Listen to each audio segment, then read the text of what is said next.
Since being involved in the Mind Lab, we have realised that our initial ideas from our DCL1 assignment were not broad enough. Yes, coding and robotics, our original plan, will be integrated into the intermediate hub, but we feel that the whole school needs to be on board with innovative technology. And since Taryn's move into the junior school, where better to start than getting the staff school-wide involved in trying to make changes for the betterment of our school in using technology and e-learning. Taryn's last assignment specifically addresses the issues within the junior hubs and the fact that they are not using technology as a tool. In fact, it is seen as a hindrance in some cases. This does not fit in with our need to be producing self-regulated 21st century students.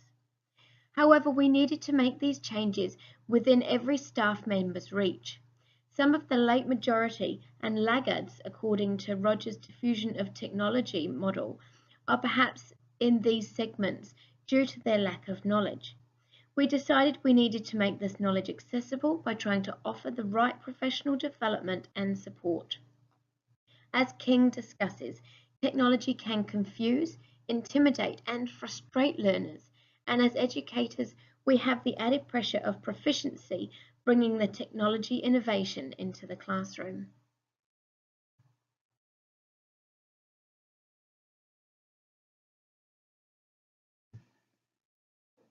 The main stakeholders in our change initiative are the Marshland School students and staff. Our early adopters are easily identifiable. These are the staff members who are in the Learning with Digital Technologies team. They are flexible to innovation, and as long as they are shown how to use technology, they will give it a go instantaneously in the classroom. Our early majority are those teachers who will see the early adopters using technology successfully and so will get on board pretty quickly. The late majority will only come on board when they feel they are being left behind and will use technology within the classroom, but most likely not at the modification or redefinition level if we were to use the SAMR model as an example. We will be lucky to get the 1 or 2 laggards on board. They may get on board if they feel there is no other choice, but it will be at a very basic level, and even then it will be interesting to see whether they reflect their own views of technology onto the students. These teachers are behaviouralists. They run their classrooms in a way where the environment is tightly structured and therefore shapes the way their students behave.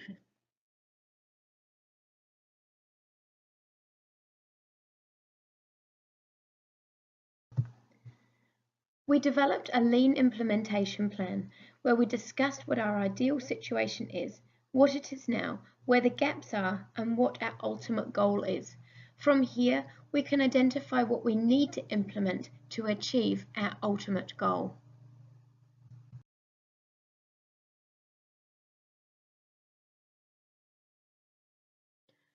In order for the school to become more technology proficient, we really need to make the staff feel part of this drive and vision. They have the choice on what, when and how they use technology, and we are simply the catalysts to provide support and collaborate with. Goldman et al. Refer to positive emotions bringing out the best in people, and how leaders who set a positive emotional standard have results such as optimistic, helpful and creative staff. By using their visionary style of leadership model, we are hoping we can move the staff towards a shared vision of creating 21st century learners, that what we do here at school as educators really matters for how Marshland graduates succeed in the future. In fact, we came to the conclusion after watching 10 Leadership Theories in 5 minutes by Zigarelli that we needed to use situational leadership, meaning different styles will be relevant in different situations.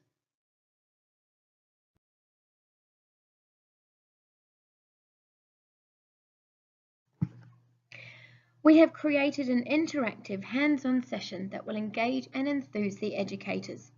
Our idea is to intertwine Goldman et al.'s visionary, coaching and affiliative styles of leading the change initiative.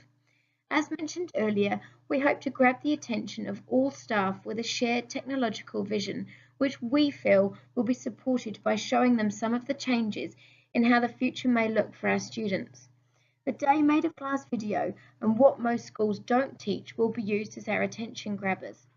The second video, integrated into a TED Ed lesson, shows the practical uses of TED Ed, as well as getting our point about computer science and digital technologies across. Our coaching style of leadership is apparent in the hands-on activities where we roam and ensure help is accessible, as well as celebrating any successes, no matter how small, or in fact putting failures back into Dweck's growth mindset. A failure is a step to success.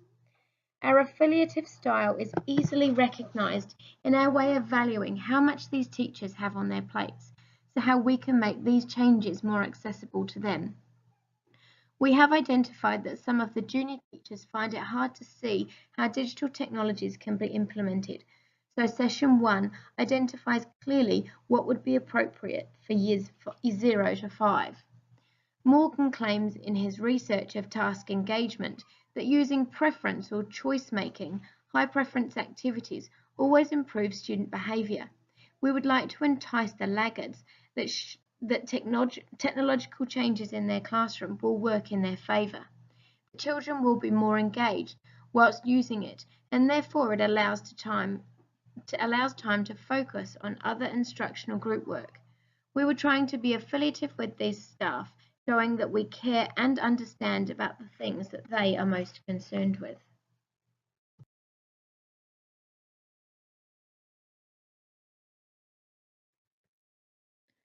Here we have planned session 1, but 2 and 3 are deliberately left more open in order to get staff preference on how they would like to progress. It is definitely going to be led using Goleman's democratic approach to give a sense of teamwork and collaboration to our sessions, and therefore create a sense of unity in our technological vision for the school. This plan so far is a lean implementation plan. As agile leaders, we have facilitated changes by removing many obstacles in implementing technology. We have given staff the tools they might need to get started.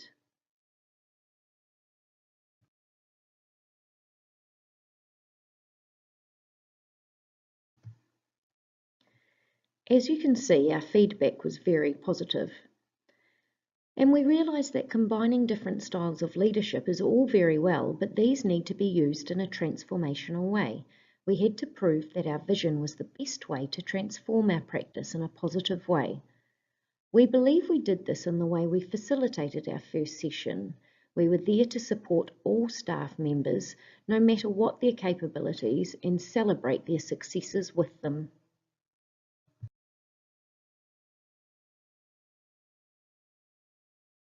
A whole lot of things about digital technologies and how to sort of get them into our practice, just to engage students more and also to raise student achievement.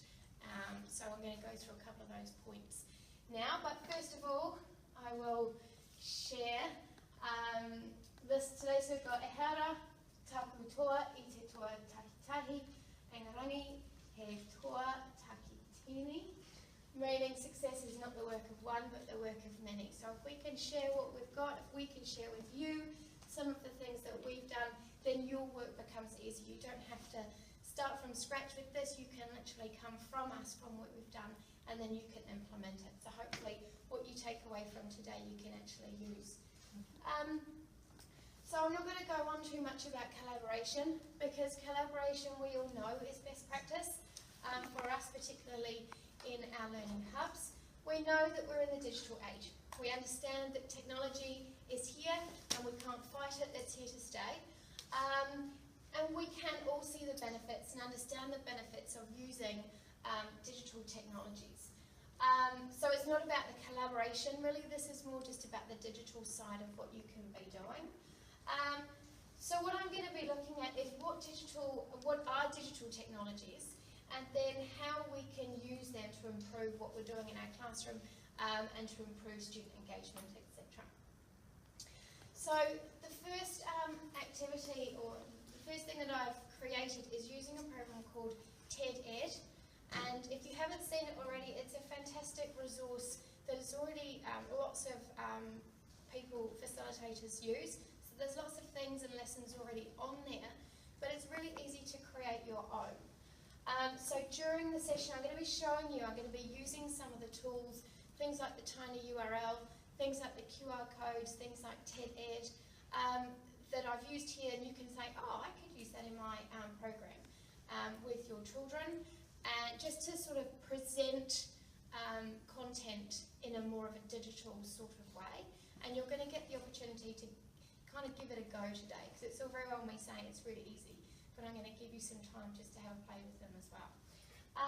So what we're going to be looking at first of all is we're going to look into the future.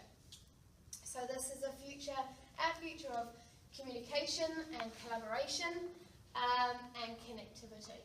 So this is done using TED-Ed, which is free and can be done really easy.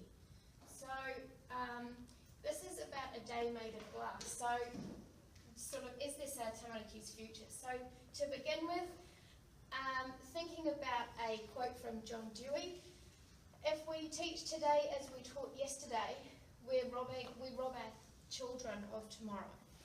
So we've got to change. We've got to change what we do so that we're preparing them more for what they're going to need when they get to university, jobs, etc. So we've got to teach basically to the unknown, because we have no idea what that future is going to look like. So as scary as that is, we need to think what they're going to need. So this is what the future could actually look like.